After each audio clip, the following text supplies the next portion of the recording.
지난주에 우리는 창세기 50장까지 사실은 설교를 다 했습니다. 오늘 오전에 창세기 50장이 통전적으로 창세기 전체와 또 성경 전체와 어떤 연결성이 있는가를 보고 오후 예배 때는 이 창세기가 다시 한번 우리 앞에서 했던 부분과 함께 요한계시록과 연결하면서 어떤 연결성이 있는지 한 번의 설교를 하면 좋겠는데 시간이 너무 걸려서 나눠서 두 번에 걸쳐서 하도록 하겠습니다. 자, 지난주 50장의 설교가 어떤 거였습니까? 50장 1절로 15절까지 있는 말씀에서 1절로 15절은 야곱의 장례식이었고 22절로 26절은 요셉의 유언과 요셉의 장례식입니다. 그리고 그 가운데에 있는 이야기가 요셉이 무려 54년 동안 살면서 있었던 사건, 딱 한 사건만 기록하고 있다는 것입니다. 딱 한 사건입니다. 요셉이 17살 때 애굽으로 팔려가서 이 죽기 직전에 있기까지 기록해놓은 내용이 약 40년에 걸쳐서 37장부터 50장 초반까지에 걸쳐서 기록하고 있는데 유독 54년에 그보다 더 긴 기간에 살았던 사건 딱 하나, 그것도 16절부터 21절까지 딱 하나밖에는 기록하고 있지 않다는 것이. 그것이 뭐예요? 내가 하나님을 대신하리까. 형님들이 와서 아버지가 말했을 것 같지 않은 이야기를 들고 와서 역시 요셉이 이제 아버지가 극진한 효자인 요셉이 아버지가 돌아가시고 난 뒤에 형들에 대해 복수할까봐 아마도 베냐민이나 어쩌면 유다나를 보내서 아버지가 살아계셨을 때 절대로 형들에게 미워하지 말라 라고 얘기했다는 말을 하는 걸 듣고 요셉은 그 앞에서 통곡했습니다. 왜 통곡했습니까? 자기가 상대방에게 그런 사람으로 비치고 있다는 것입니다. 자기의 의사와 상관없이 내가 그들을 보복할 수 있는 가능성 있는 존재로 인식되고 있다는 것에 대해서 그는 슬퍼하고 있는 것입니다. 두 번째는 그들이 봤을 때는 하나님과 같은 존재로 자리하고 있다는 데서 오는 회개의 기도입니다. 그런데 지난주에 이 요셉의 모습을 통해서 우리가 왜 하나님 자리에 서서는 안 되는지, 바로 마귀가, 사단이 끊임없이 요구하는 게 뭐예요? 경배를 받으려고 하는 것입니다. 하나님 자리에 앉는다는 말은 경배를 받기 위함입니다. 내가 하나님 자리에 앉는다 이 말은, 여기서 말한 내가 하나님을 대신하니까 타하트 엘로힘, 내가 하나님 위에 발을 대고 서리까 이 말입니다. 자, 이 이야기가 오늘 창세기 전체를 통해서 어떤 의미를 갖고 있는, 비단 우리가 요셉이 정말 그 무소불위의 권력을 갖고 있음에도 불구하고 형들을 보복하지 않는 정도의 이야기인지, 그게 아니었다는 것이죠. 자, 이 이야기는 창세기 3장에서 첫째 아담이 사단이 옆에서 꼬드기는 그 말, 네가 먹는 날에는 하나님처럼 눈이 밝아질 거다, 이 말을 듣고 하나님처럼 되고자 하는 욕심에 선악과를 따먹음으로 하나님의 말씀을 철저하게 무시하는 일을 했습니다. 그로 인해서 어떻게 했습니까? 하나님과의 약속을 지키는 데 실패하고 말았습니다. 그런데 오늘 요셉은 바로 자기가 그럴 수 있는 그 상황에서 실패하지 않고 하나님의 주권과 섭리 앞에 여전히 나는 안개처럼 걸음처럼 쓰러져야 될 존재라는 사실을 인정하면서 첫째 아담이 실패했던 것을 이 요셉은 실패하고 있지 않으므로 이 요셉의 모습을 통해서 오시게 될 메시아 예수 그리스도를 바라보게 하는 프리즘과 같은 역할을 한다 그랬습니다. 그렇다면 이 부분을 좀 더 창세기 전체 속에서 있는 걸로 오늘 다시 한번 보면서 이 의미를 좀 더 살펴보기를 원합니다. 자, 이제 보십시다. 이게 창세기 50장까지의 큰 쾌관입니다. 자, 보시면 1장이 창조입니다. 5에 창세기와 모세오경이 통전적으로 어떠한 포지션, 어떠한 위치에 점하게 되는지를 5 예배 때 총정리를 하고 다음 주에 출애굽기를 들어갈 것입니다. 자, 창조. 창세기 1장은 2장 이후와 전혀 다른 하나님이 누구인가? 하나님이 누구인가라는 이야기를 하려고 하는 게 창세기 1장입니다. 그리고는 인류사의 기원을 말하는 게 2장입니다.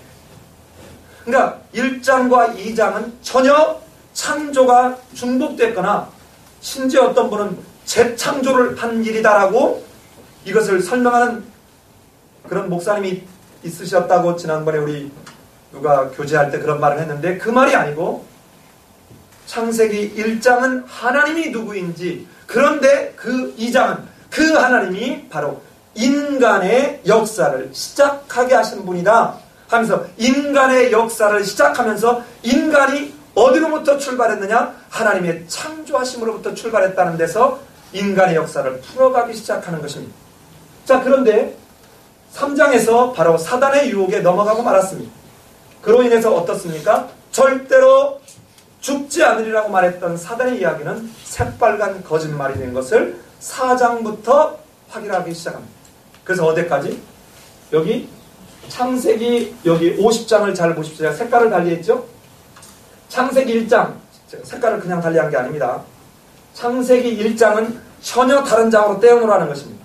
그러면 여기 분홍색과 분홍색이 연결되는 거 보이십니까?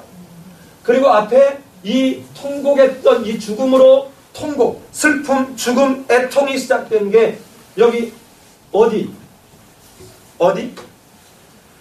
야곱의 장례식에서 애통이라는 말을 여러 번 반복되는 거 기억나세요? 예, 여러 번 반복됐습니다. 그리고는 어떻게 해요? 그리고는 이 사단의 유혹과 관련된 게 요셉의 형들과 요셉의 담합니다. 즉, 첫째 아담은 사단의 유혹에 넘어감으로 실패해버리고 말았지만 요셉은 그 형들의 이야기를 통해서 자기도 자기의 진심이 전해지지 못한 것, 상대방이 내 진심을 그렇게 받아들이고 있는 그것에 대해서 슬퍼하고 동시에 내가 상대방들에게, 다른 사람들에게 하나님의 자리에 서버린 것을 회개함으로 첫째 아담이 실패한 것을 반복하지 않는, 즉 그 유혹에 하나님의 자리에 서는 것에서 실패하지 않는 이 모습을 보입니다. 그런데 요 분홍색은 어떻습니까? 이 이전까지는 잘 보십시오. 어떤 모습인지 다시 보겠습니다. 이렇게 하나님이 하나님처럼 되고자 하는 데서 실패했습니다. 그런데 여기는 내가 하나님을 대신하리까라고 극복합니다. 여기는 죽음이 있었고 죽음이 있었습니다. 그런데 다른 것이 하나 있습니다. 자, 여기는 울음이 없었습니다. 창세기 2장에는 울음이 없습니다. 통곡이 없습니다. 죽음이 없습니다. 슬픔이 없습니다. 그런데 요 놀랍게도 동일한 죽음인데 요셉의 죽음에는 애통이나 애곡이나 통곡이나 눈물이 등장하지 않는다는 것입니다. 이 저자는 지금 이 창세기 50장을 통해서 무엇을 드러내려고 할까요? 자, 몇 가지를 확인해 보십시다. 지금 이 창세기 2장에는 울음이 없는데 타락 후에 울음이 생기거나 울음이 없이 울음이 생기는데 50장 마지막이 울음이 없이 끝나버리고 만다는 이 의미를 우리가 좀 통전적으로 살펴가 볼 필요가 있습니다. 이 지금 창세기 50장에 눈물이 없이 통곡이 없이 끝나는 것은 하나님이 어떻게 하나님이 원래 창조 전에 계획하셨던 하나님의 뜻을 이제 펼쳐 가실지 우리로 하여금 희망을 갖게 합니다. 즉 다시 말하면 울음이 없었던 창세기 2장의 모습을 다시 한번 부여잡을 수 있는, 그때로 회복할 수 있고 복귀할 수 있는 그 가능성, 그 기대를, 그 희망을 우리에게 갖게 합니다. 어떻게 해요? 아담은 하나님처럼 되고자 하는 교만으로 하나님의 다스림과 통치에 순종하는 데 실패함으로 죽음과 고통으로 인한 울음이 없던 세상에 죽음과 고통으로 인한 울음을 가져왔다면, 요셉은 하나님을 대신하지 않고 하나님의 주권과 섭리와 통치에 순종함으로 죽음과 고통에서 울음이 없었던 본래의 모습으로 돌아갈 수 있는 그 희망, 이 희망을 이 50장 후반에서 우리로 하여금 보게 합니다.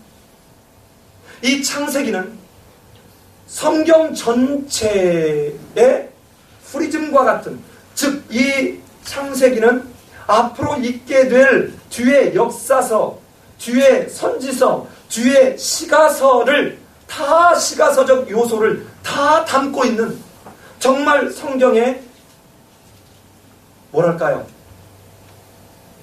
성경 전체를 머금고 있는 축약본과 같은 그런 모습을 갖고 있습니다. 이제 잠시 후에 이것이 요한계시록과 어떻게 연결되는가도 볼 것입니다. 자, 보십시다. 이 요셉의 이런 모습, 즉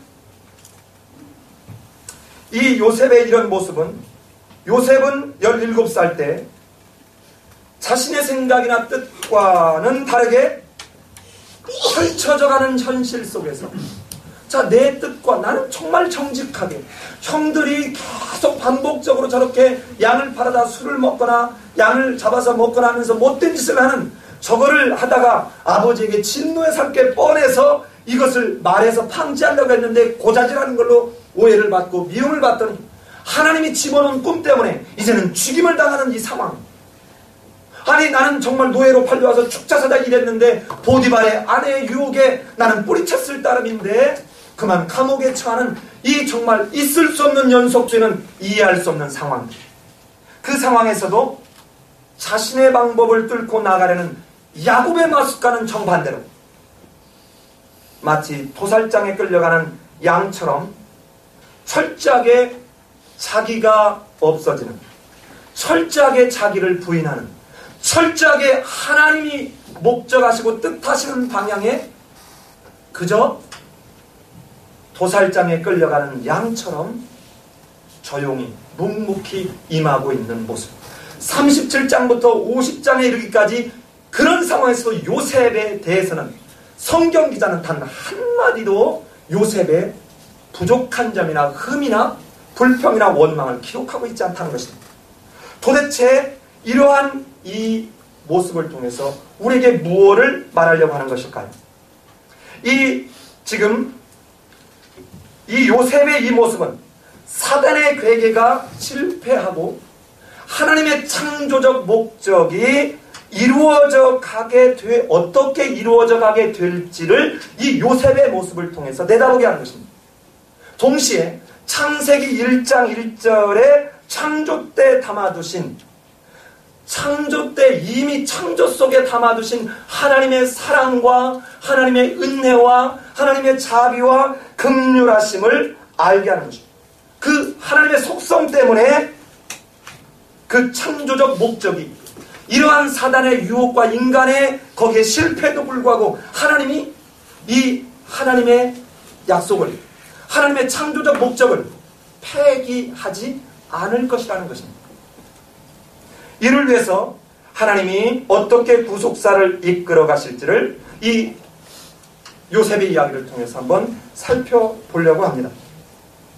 자, 이 요셉의 마지막 이야기와 울음이 없는 이 이관 이야기는 우리에게 크게 두 가지를 살펴보게 합니다. 오늘 이 두 가지를 살펴보는 걸로 오전 예배 설교를 대신하려고 합니다.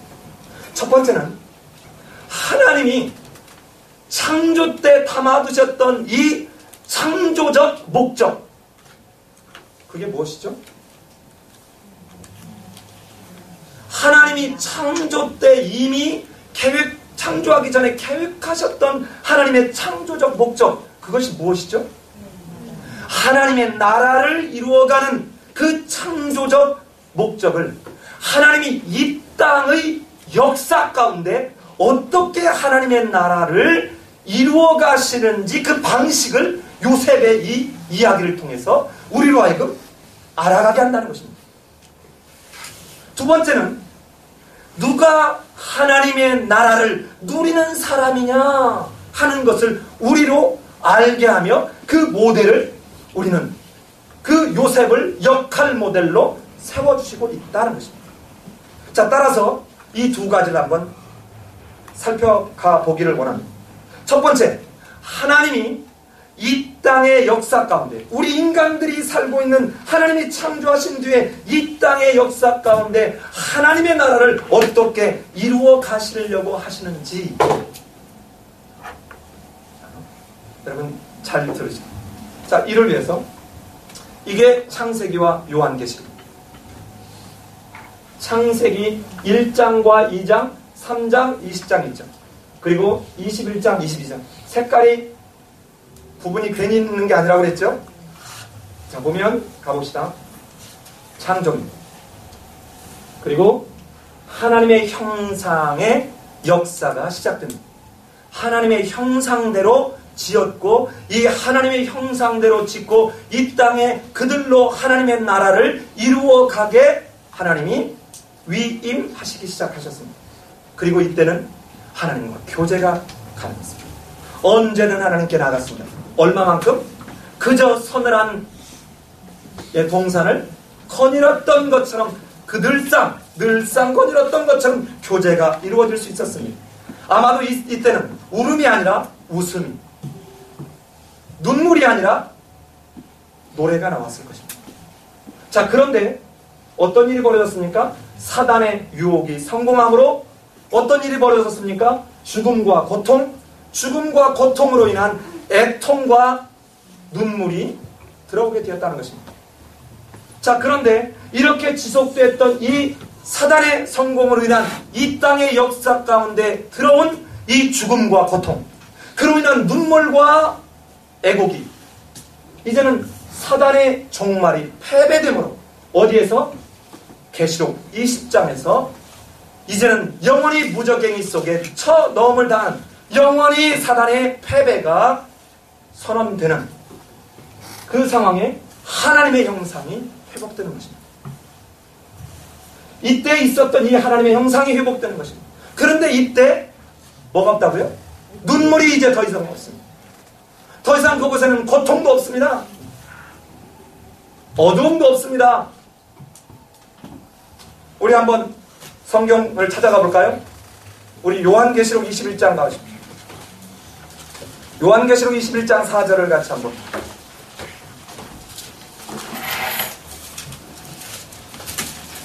요한계시록 21장 4절입니다.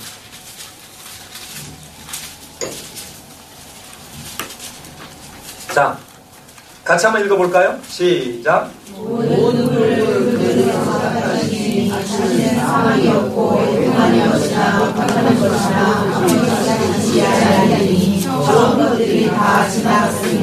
자, 여러분 보십시다.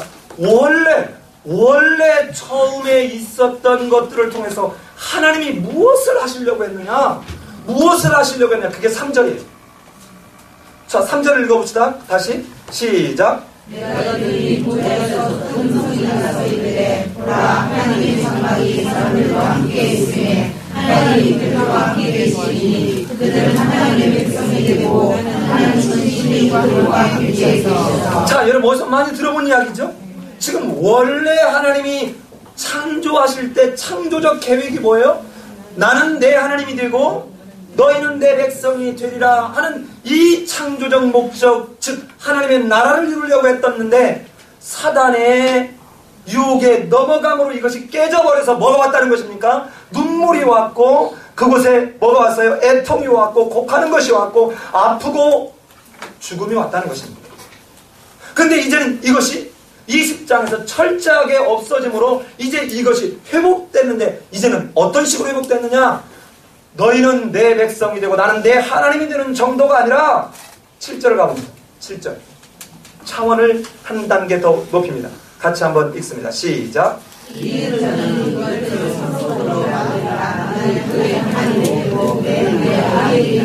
자, 앞에는 왕과 백성 간의 관계였다면 이번에는 아버지와 아들과의 관계로 원래 그 에덴 동산에서 있었던 그 모습처럼 완전히 하나님이 계획하셨던 그 창조적 목적으로 회복되는 모습입니다.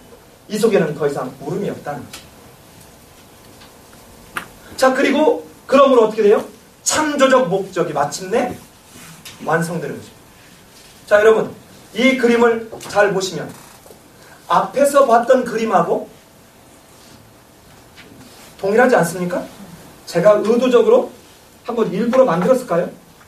왠지 그런 것 같아요. 자, 이 그림하고 보면 의도적으로 제가 만드는 것일까요? 자, 다시 가볼까요? 자, 그림의 모습이 똑같지요. 자, 그렇다면 이 창세기는 요한계시록까지를 바라보게 하는 망원 렌즈와 같은 것이라는 것입니다. 이 요셉의 이야기는 하나님이 마침내 이렇게 하나님의 그 창조적 목적을 회복하시는 그 방식을 이 요셉을 통해서, 요셉이 했던 이 모습을 통해서 우리로 하여금 알게 함으로 희망을 갖고 다시 한번 회복의 은총을 누리게 하시는 것이라는 것입니다. 자, 이거를 이 요한계시록 앞에를 다시 가면서 좀 더 보십시다. 자, 보십시다. 이 부분은 오후 예배하고도 좀 중첩이 되겠지만 가보십시오. 자, 하나님 나라를 이 땅의 역사 안에 이루어 가시는 방식이 뭐냐는, 자, 방식이 뭐냐는, 자, 우리 한번 찾아가 볼까요? 창세기 1장 1절은 다 알죠? 자, 우리 같이 한번 해볼까요? 시작. 아니, 아직도 막 이렇게 섞이는 분이 있어요. 다시 시작. 태초에 하나님이 천지를 창조하시니라. 자, 여기만 바라보면 확 안 오는데 우리 요한복음 1장 1절로 3절 한번 가볼게요. 요한복음 1장 1절로 3절. 자, 하나님이 태초에 하나님이 천지를 창조하셨다는데 도대체 이게 무슨 소리냐? 자, 같이 가봐요. 1장 1절 같이 한번 읽어봅시다. 시작. 태초에 말씀이 계시니라. 이 말씀이 하나님과 함께 계시니 이 말씀은 곧 하나님이시니라. 예, 자, 보십시다. 태초에 뭐가 계셨다고요? 말씀이 계셨는데 말씀이 하나님과 함께 계셨고 이 말씀 곧 뭐라고요? 하나님이래요. 그런데 2절. 3절 갑니다. 2절 시작. 그가 태초에 하나님과 함께 계셨고 3절 만물이 이루어 말미암아 지음바 되었으니 지은 것이 하나도 그가 없이는 된 것이 없느니라. 자, 저를 보세요. 자, 태초에 하나님이 천지를 창조하셨는데 태초에 말씀이 계셨대요. 그 말씀이 하나님과 함께 하셨고 곧 말씀이 하나님이래요. 아직 정체가 누군지 확히 드러나지 않았지만 하여튼 만물이 그로 말미암아 창조됐대요. 그렇죠? 그럼 그가 이 말씀이 도대체 무엇일까? 우리 요한복음 1장 14절 가봅시다. 요한복음 1장 14절 같이 읽습니다. 시작. 말씀이 육신이 되어 우리 가운데 거하시며 우리가 그의 영광이요 은혜와 진리가 충만하더라. 자, 이제 저를 보십시오. 창조 때 태초에 하나님이 천지를 창조하십니다. 이 말 속에 지난주에 우리 김병우 전사님 바울학교 할 때 여러분 기억나십니까? 이때 성부의 하나님이 창조하신 거예요. 그렇죠? 이때는 성녀의 하나님은 없었어요. 그렇죠? 아니요. 안 들으셨구나. 이때 성자의 하나님은 아직 태어나지도 않았어요. 그렇죠? 그러니까 성자의 하나님은 신약 시대부터 존재하는 것입니다. 그렇죠? 예, 절대로 아닙니다. 예, 역시 여기에는 다 요셉 같은 사람만 있어요. 지금 사단의 이 꼬임에 넘어가지 않고 있습니다. 사단 나라가 지금 초긴장이에요. 자, 보십시다. 이때 성부의 하나님이 뜻을 가지시고 계획하셨다면 성자의 하나님이 만드시는 분이고 이 성자의 하나님이 만드신 것을 효력 있게 생기 있게 하는 게 성령의 하나님이 하시는 것입니다. 예컨대 하나님이 자기 형상대로 사람을 만들겠다라고 계획하신 것이 성부의 하나님의 역할에 포커스가 되어 있다면 이것을 흙으로 빚으신 분이 성자의 하나님이라면 그 코에 생기를 집어넣음으로 생명이 되게 하는 것은 누구의? 성령의 협력입니다. 그러니까 이 창조 사역은 삼위의 협력 사역이라는 걸 아시겠습니까? 그런데 이 태초에 누가 창조하셨다는 거예요? 하나님과 함께 하신 그 삼위적 위격적 연합사역에 의해서 창조가 이루어졌는데 그때 창조할 때 뭘로 창조하셨어요? 말씀으로 창조하셨다는 것입니다. 말씀으로. 이게 무지 중요한 이야기입니다. 말씀으로 이렇게 하셨어요. 그리고 난 뒤에 혼자 독차하는 것이 안 좋으니까 깊이 잠들게 하면 안 돼요. 여기서 갈빗대랑 재료가 달라요. 여자는.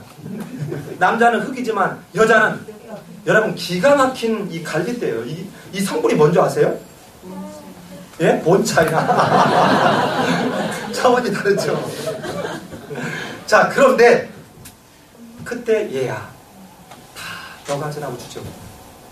그래요 안 그래요?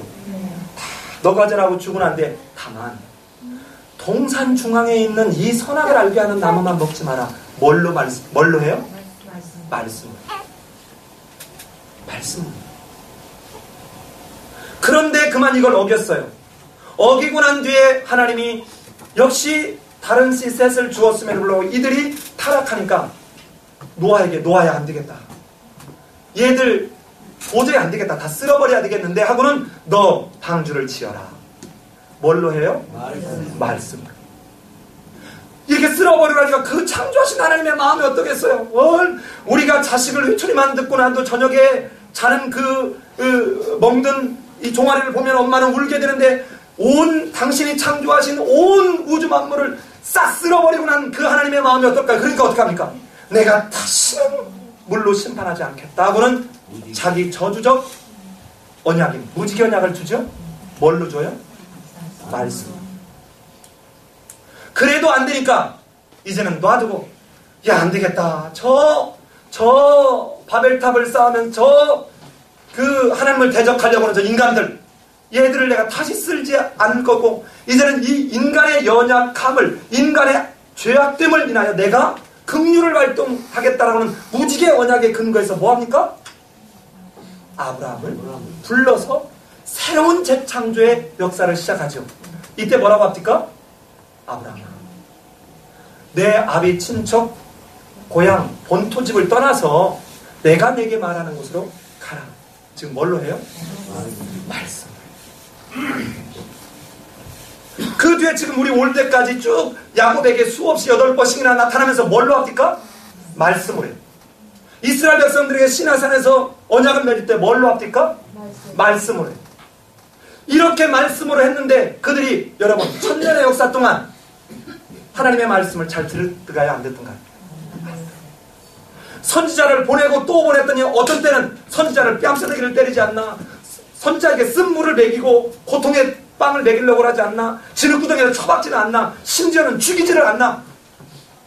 그리고는 나중에는 이제 하나님이 그 입에다가 하나님의 말씀을 준 선자를 이렇게 모욕하고 죽이는 짓까지 하더니 마침내는 하나님의 말에도 능멸하고 대들죠. 의지적으로 하나님에게 대항해요. 의지적으로. 그냥 실수해서 내가 범하는 죄가 아니라 알면서도 하나님 앞에 대항하는 모습이 선지서에 절절히 나오죠. 그래서 말라기에서 내가 너희들을 사랑했다니까 지나가는 개가 웃겠습니다.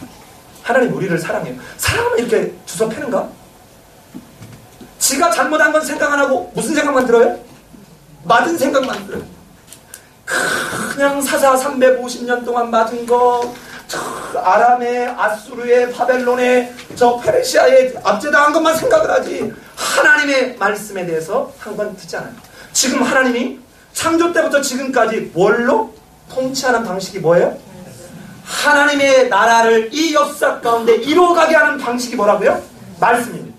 그런데 안 되니까 하나님이신 말씀으로 계시는 그 하나님이 이 땅에 뭐가 되어서? 육신이 되어서 이 땅에 오셨다는 거죠. 육신이 되어서 이 땅에 오셨어요. 잘 보십시다.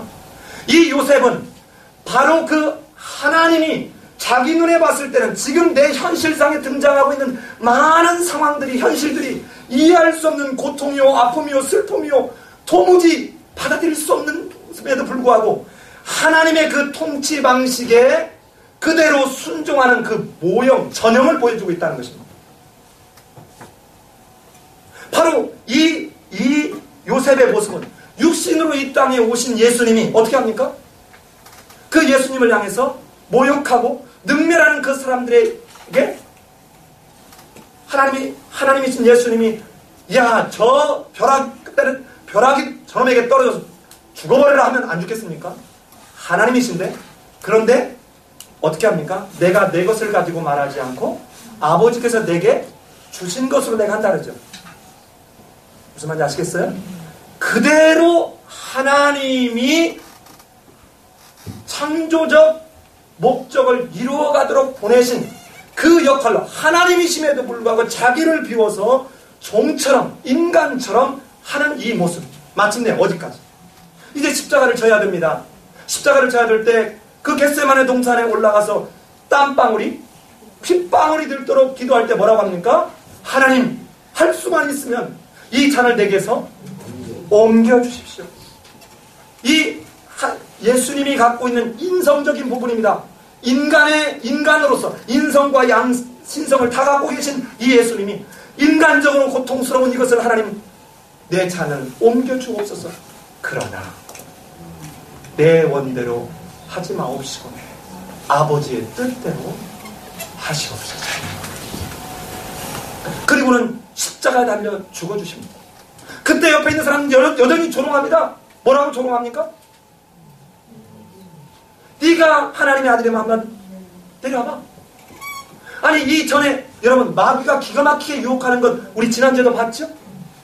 자, 네가 하나님의 아들이든 내려와봐라. 철저하게 하나님이 보내신 그 사역에 합당하게 그는 말씀으로 응대하고 말씀에 충실하게 임하고 있습니다.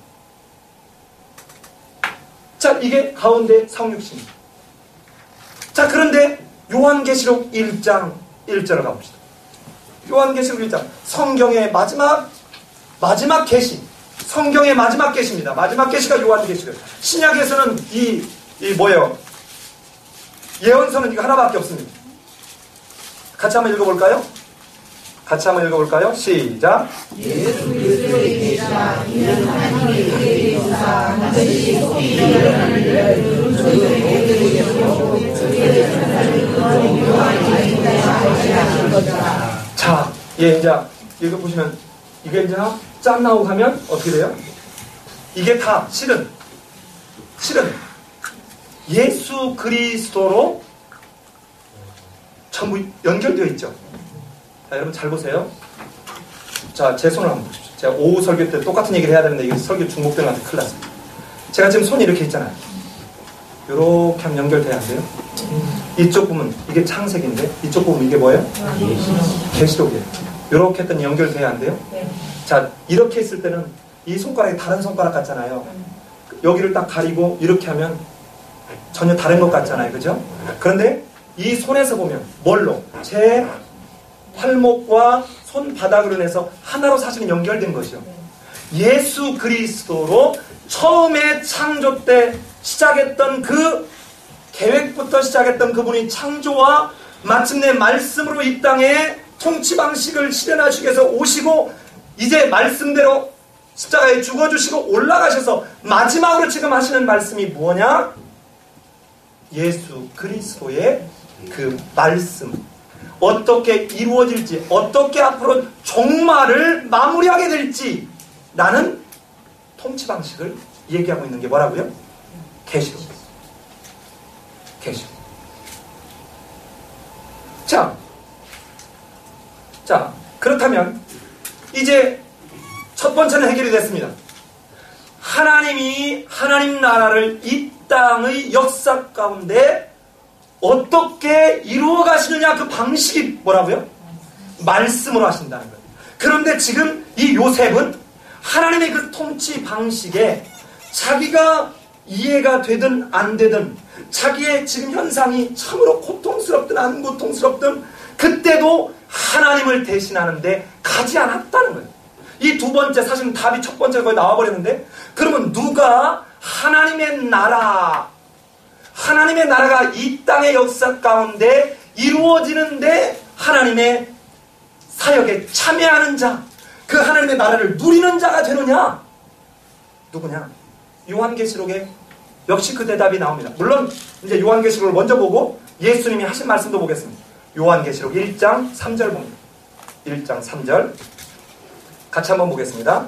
시작. 이 여호와의 말씀을 믿는 자와 듣는 자와 그 가운데 이룩한 것을 지키는 자들이 미련하니 때가 가까우니라. 자, 여기를 보면요, 이 예언의 말씀을 지금 예수 그리스도가 마지막으로 주고 있는 이 계시의 말씀을 읽는 자와 읽는 자는 누굴까요? 아마도 여기서 이 성경 안에서 요한계시록 안에서 보면 사도 요한을 대표할 수도 있어요. 그러나 읽는 자는 단수로 되어 있습니다. 그런데 듣는 자들과 지키는 자들입니다. 여기는 복수예요. 이걸 연결하면 이렇게 연결하면 큰일 납니다. 우어로 읽으면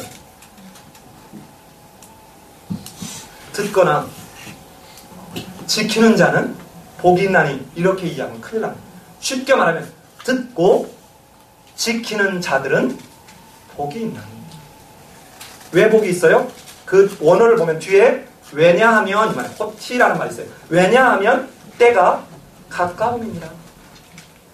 자, 그렇다면 누가 하나님 나라에 이 땅의 역사 가운데 하나님 나라가 이루어져 가는데 동역할 수 있으며 그 하나님 나라를 누리는 복을 누릴 수 있냐, 감격을 누릴 수 있냐? 누가요? 말씀을 듣고 지키는 자. 그게 누구였습니까? 그게 요셉이었습니다.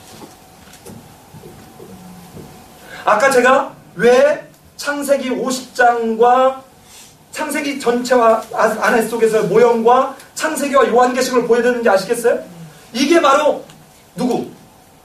요셉이 보여준 전형을 그대로 나중에 완벽하게 이루어낸 게 누구예요? 예수 그리스도. 이게 바로 마지막 아담이에요. 자, 하나 더 봅시다. 요한계시록 22장 7절입니다. 자, 요한계시록 22장 7절. 요한계시록 22장 7절입니다. 다시 한번 읽어봅시다. 시작.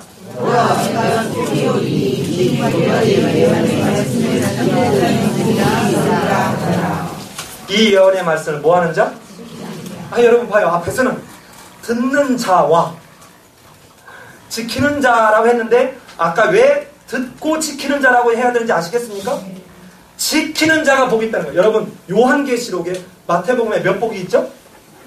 8복. 요한계시록에 7복이 있습니다. 그 7복 중에 이 말씀과 연결된 대표적인 게 벌써 지금 보는 것만 2개죠.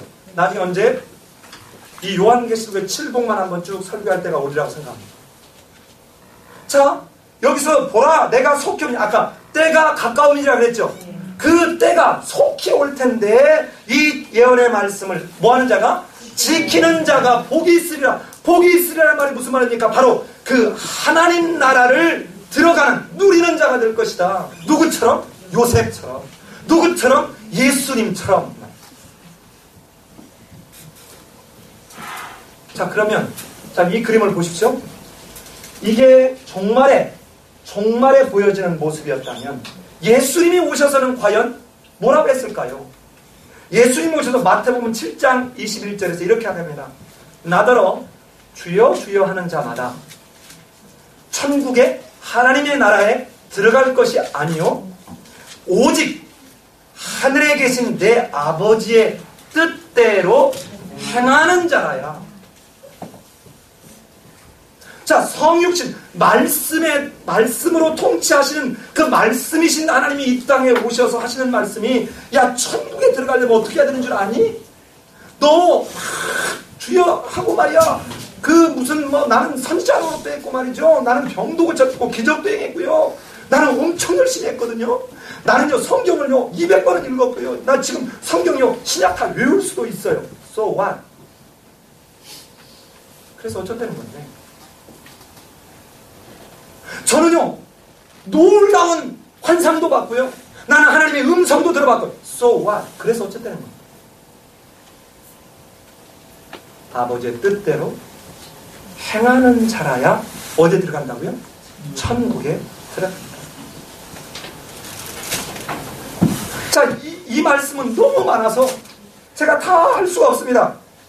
그러면 자, 예수님이 하신 말씀은 그 뒤에 너무 여러 개가 있어서 마태복음 12장 50절 우리 하나만 더 해볼까요? 누가복음 11장 28절 예수님이 하신 말씀 하나만 더 해볼까요? 누가복음 11장 28절 누가복음 11장 28절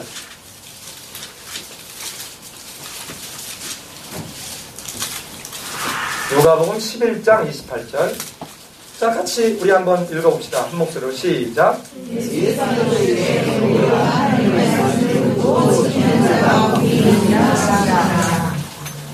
하나님의 말씀을 듣고 뭐하는 자? 자, 아까 뒤에 지금 요한계시록과 동일한 표현이 나오고 있죠? 자, 그렇다면 잘 보십시다. 앞에서 자, 성육신으로 오신 말씀이신 예수님이 하신 이 땅에 오셔서 하신 말씀. 저 요한계시록은 누구예요? 승천하셔서 천사의 왕으로 계신 예수님이 하신 말씀, 주신 말씀이죠, 그렇죠? 그러면 요 창조 때 요 사이에 누가 있었어요? 선지자 역할을 했던 사람들이 있었겠죠. 이때 예수님이 올라가는데 예수님의 그 역할인 사도들이 있었겠죠. 이 사도들의 이 선지자들의 사도들의 이야기도 한번 들어봅시다. 그러면 우리 야고보서 1장 21절 가봅시다. 야고보서 1장 21절 야고보서 1장 21절 자, 21절은 두고 시간이 없어요. 22절을 한번 읽어봅시다. 22절 시작.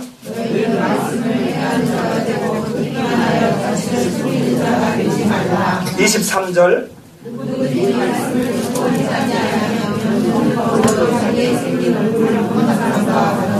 24절 25절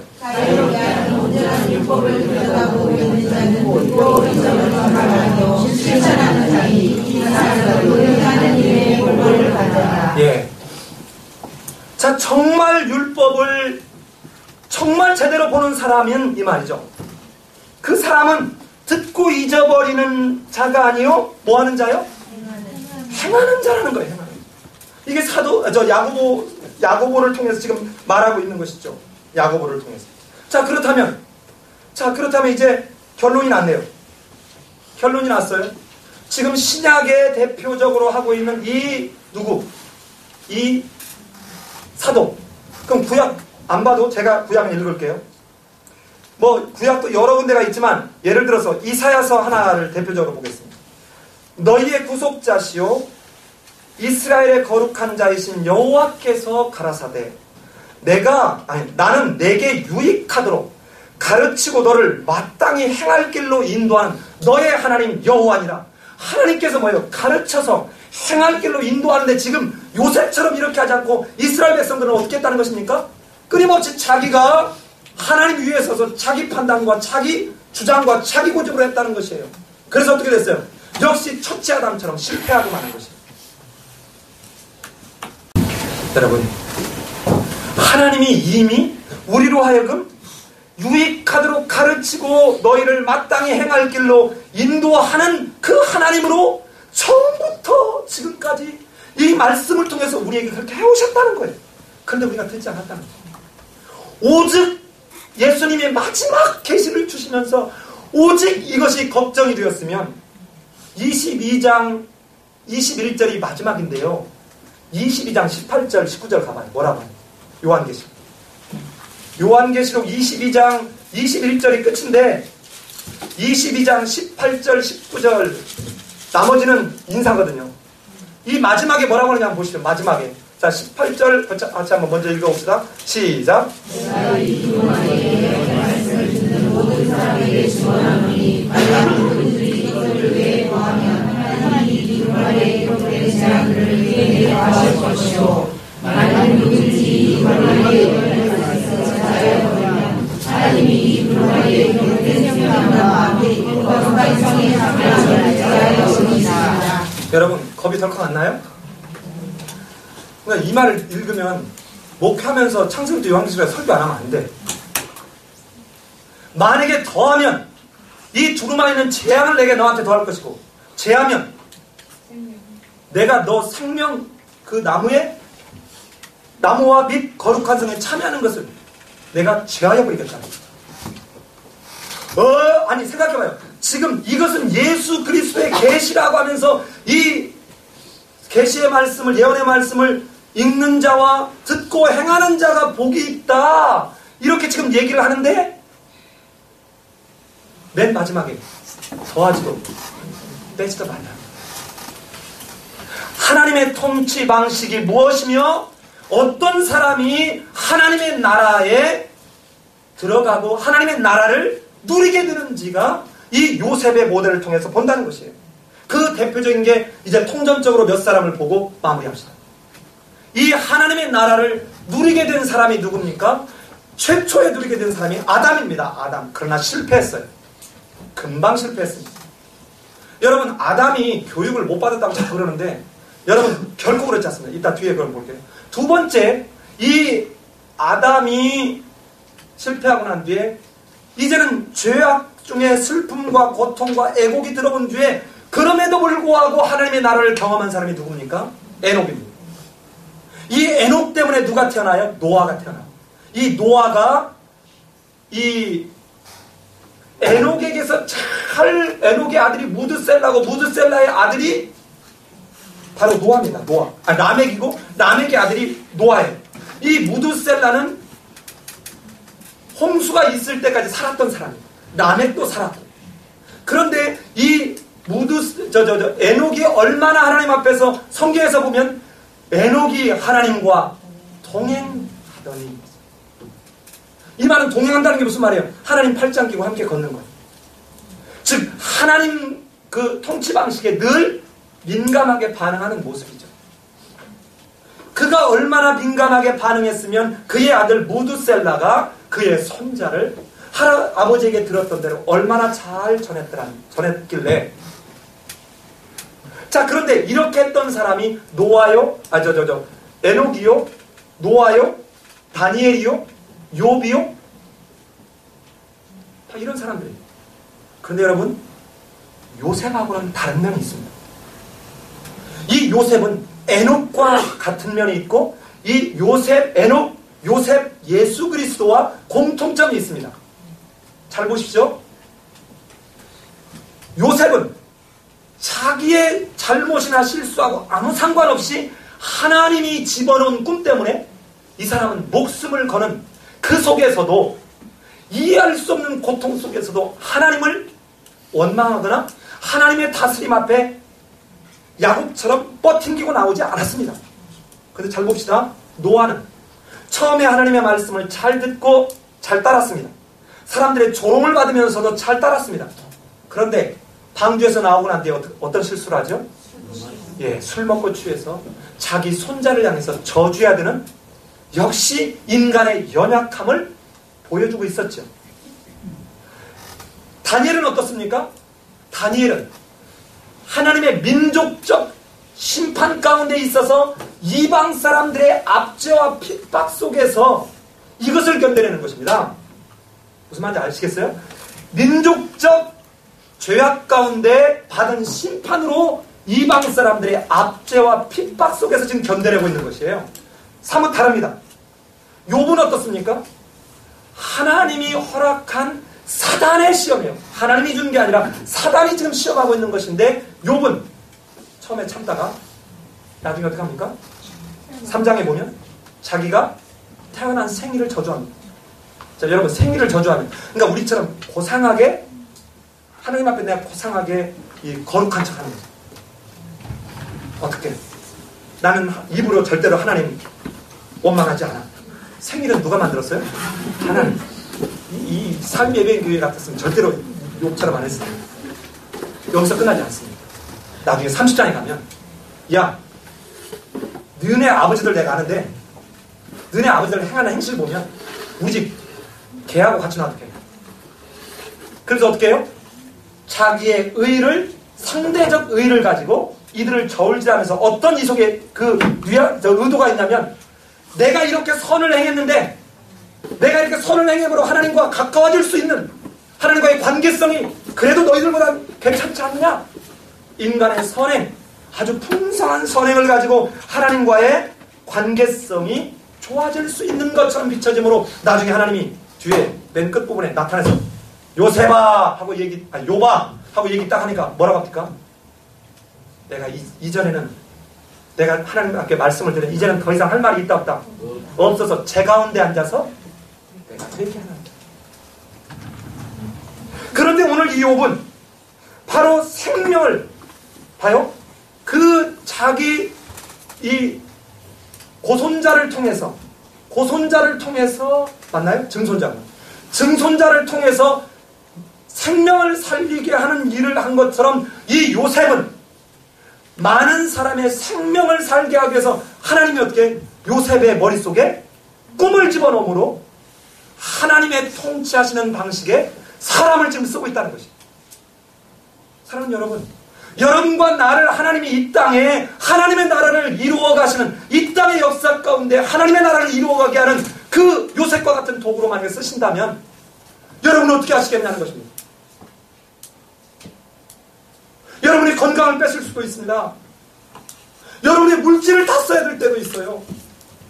여러분, 그때 여러분은 어떻게 하시겠냐는 것입니다.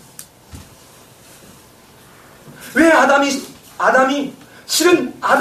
아담도 똑같이 노아처럼 실수한 면이 있어요. 여기는 훨씬 심각한 실패지만, 여러분, 아담과 예수님을 비교하면요, 공통점이 있고 차이점이 있습니다. 자, 볼까요? 아담이 하와를 만들 때 이때 들었던 잠이라고 하는 이 히브리어 단어는 우리가 자는 잠이 아닙니다. 신적인 힘에 의해서 이적적으로 그를 깊이 잠들게 하는, 마치 우리 이해하기 좋게 하는 건 뭐냐면, 수술할 때 내 마음대로 잠자요? 아니면 강제로 재워요? 강제로 재워요. 이 모습은 마치 뭐하고 똑같냐면 창세기 15장에서 아담을 깊이 잠들게 하죠. 아담이라니, 이거 큰일 났어요. 제가 잠을 못 잤어요. 아브라함을 깊이 잠들게 하죠. 그리고는 그 환상 가운데 언약을 보여주죠. 기억납니까? 이때 같은 단어를 써요. 자, 그러면 잘 보십시오. 아담이 죽음과 같은 대로 감으로 인해서 죽고 깨어나니까 누가 왔습니까? 내 살 중에 살이요, 내 뼈 중에 뼈다. 창세기 성경에서 가장 먼저 나오는 시가 바로 이 시입니다. 이게 시입니다. 우리말로는 그냥 뼈 중에 뼈, 살 중에 살이라고 되어 있지만 이건 시예요. 가장 짧으면서도 함축적으로 내 살 중에 살이고 내 뼈 중에 뼈라고 하는 기쁨과 감격에 지금 노래를 하고 있는 것이에요. 자, 보세요. 내가 철저하게 죽을 때 하와라고 하는 내 살 중에 살이요 뼈 중에 뼈를 얻을 수 있는 경험을 했습니다. 그런데도 하나님의 말씀에 대한 민감함이 없을 때 사단의 꾀에 넘어갑니다. 그런데 예수님은 똑같이 죽어요. 예수님 십자가에 똑같이 죽습니다. 죽으러 가는 과정까지 얼마나 유혹이 많습니까? 사단이 세례받고 난 뒤에 이 성령이 충만해가지고 광야로 이끌려져서 거기서 여러분 유혹을 받을 때 3번에 걸쳐서 유혹을 받죠? 그때 뭘로 이기죠? 말씀에, 성경에 이르시되, 경에 이르되, 하나님이 말씀하시되 이것이죠. 심지어는 십자가에 죽어서까지 하나님, 저들의 죄를 저들이 알지 못합니다. 끝까지 하나님이 이루시려고 했던 그 이 땅 역사 가운데 하나님의 나라를 이루는 그 일에 실패하지 않는다는 거예요. 예수 그리스도가 이 땅에 죽음으로 휘장이 잘라진 거예요. 아담도 죽음과 같은 걸 경험했지만 실패했습니다. 그런데 예수님은 죽음과 같은 것이 아니라 죽음을 임하면서 실패하지 않았어요. 이것은 오늘 이 요셉의 모습을 통해서 우리에게 무엇을 가르쳐 주려고 합니까? 예수님처럼 자기를 부인하고 자기를 십자가를 지는 자가 하나님의 나라를 누리는 자요, 하나님의 말씀에 순종함으로 반응한다는 것은 철저하게 내가 죽어줘야 되는 일이에요. 내가 살아서는 안 됩니다. 내 자존심 세워, 여러분, 할 수 없습니다. 정말 할 수 없어요. 여러분이 예수를 믿는다는 것 자체가 왜 은혜인 줄 아세요? 여러분, 교회라고 정말 다들 예수님 가운데 토막 같은 사람들이에요. 다들 거룩이 철철 흐르고 인자가 강같이 흐르고 이해가 하수같이 넘치고 이럽니까? 요만큼만 자기 마음에 안 들어도 팽 알 수 있는 이 속에 내가 만약에 똑같이 하면, 여러분, 우리는 하나님의 이 땅에 우리를 통해서 이루어 가실 하나님 나라를 이루는 그곳에 참여하기 위해서는 하나님의 말씀에 순종한다는 것은 예수님처럼 철저하게 자기를 부인하고 자기 십자가를 지는 것입니다. 두 번째는 예수님처럼 자기 뜻이 아니라 하나님의 뜻을 구하는 사람입니다. 그래서 사도 바울은 이것을 이렇게 실천했습니다. 우리 성경 두 개만 찾아보고 끝내도록 합시다. 고린도전서 15장 31절입니다.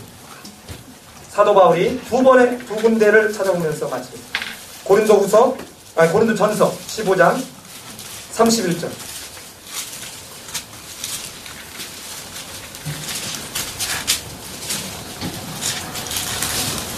같이 한번 읽겠습니다. 시작.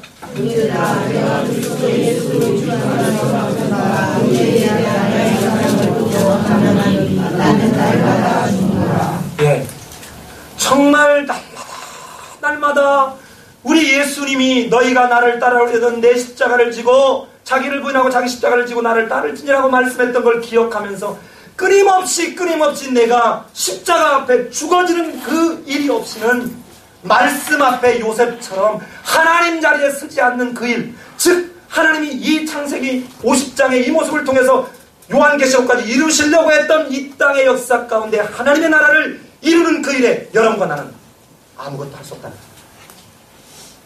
그래서 사도 바울은 갈라디아서 2장 10절에서 이렇게 얘기합니다. 내가 그리스도와 함께 십자가에 못 박혔나니 그런즉 이제는 내가 사는 것이 아니오 내 안에 그리스도께서 사는 것이다. 이제 내가 육체 가운데서 사는 것은 나를 사랑하사 나를 위하여 자기 몸을 버리신 하나님의 아들을 믿는 믿음 안에서 사는 것이다. 여러분, 그러나 걱정하지 마십시오. 지금 이 사도 바울이 고백한 것처럼 내가 그리스도와 함께 십자가에 못 박힌 그 신앙 고백을 가지고 있는 자라면 어떻게 내가 예수님처럼 할 수 있습니까? 못합니다. 그런데 하나님께서 성령을 통해서 우리로 하게 하신다는 거예요. 하게 하신다는 것입니다. 내 힘, 내 능력으로 야곱처럼 하는 것이 아니라 요셉처럼 하나님 앞에 묵묵히 하나님의 뜻을 구하는 그 자에게 성령을 통해서 우리로는 감당할 수 없는 그 일을 감당할 수 있도록 힘과 능력을 주신다는 거예요. 그러니까 여러분, 하나님이 무엇을 말씀하시는지 여쭈면서 우리가 할 수 있는 유일한 것은 그러기에 말씀을 붙들고 약속을 붙들고 기도하는 것입니다. 너는 내게 구하라, 내가 내게 응답하겠고 너희가 알지 못하는 크고 비밀한 것을 주리라. 구하라, 찾으라, 두드리라, 내가 너에게 성령을 주겠다. 이걸 붙들고 여러분 모쪼록 야담처럼 실패해서 여러분 인생 속에 아니 예수님 다시 오시는 그날에 고통과 아픔과 슬픔 가운데 주님 나를 모르시겠습니까? 이러면서 하나님의 나라를 누리지 못하는 슬픈 자가 아니라 요셉처럼 때에 따라서는 내게 주어지는 실존적 상황들이 이해할 수 없고 받아들일 수 없고 내가 견뎌낼 수 없는 고통과 부조리함이 놓여있다 할지라도 하나님, 이거를 통해서 제게 주시고자 하는 것이 무엇입니까? 제가 어찌하오리까? 주께서 말씀하시면 종이 듣겠나이다. 이 마음으로 끊임없이 매 순간 하나님 앞에 무릎 꿇어 기도하는 가운데 요셉처럼 그리고 사도 바울처럼 하나님의 나라를 누리는 삶의 예배교회 성도들이 되시기를 예수님의 이름으로 기도합니다. 우리 같이 한번 오늘 말씀을 기억하며 한번 같이 기도하는 시간 갖겠습니다. 여러분 조용히 한번 자기의 신앙을 한번 돌아보십시오. 결코 우리가 믿는 하나님에 대한 신앙은 여러분 수련이 아닙니다. 윤리가 아닙니다. 철학이 아니에요. 학문이 아닙니다. 내가 할 수 없는 그것을 하나님은 하시라고 말씀하시는데 그래놓고는 우리를 그냥 내팽개쳐두는 것이 아니라 하나님께서 우리 주님께서 성령을 통해서 우리를 도우신다는 것. 우리는 바로 그 하나님 말씀 앞에 정말 겸손하게 무릎 꿇어 요셉처럼 반응할 때 하나님의 자리에 서지 않으려고 치열한 자기와의 싸움 과정을 할 때 우리도 이해할 수 없는 성령의 뜨거운 능력을 통해서 우리로 감당하게 하고 마침내 하나님의 창조적 목적의 그 하나님의 나라의 그 복을 누리게 하는 그 은총을 주신다는 것입니다. 이 시간 우리 각자의 삶과 지금 나의 신앙적 상태를 바라보면서 하나님, 내가 아담처럼 실패하여 죽음과 애통 가운데 있는 자가 아니라 요셉처럼 정말 하나님 자리에 서지 않아서 저 요한계시록까지 보여주는 이 요셉의 프리즘처럼 이 길지 않은 이 땅에서의 인생에 하나님 잃어버리는 그리고 눈물과 애곡 가운데 성 밖에 있게 되는 그런 자 되지 않도록 하나님 도와주옵소서. 성령을 통해서 나를 늘 권고하여 달라고 이 시간 조용히 자기 목소리가 자기 귀에 들리게 기도한 시간 갖겠습니다. 기도합니다.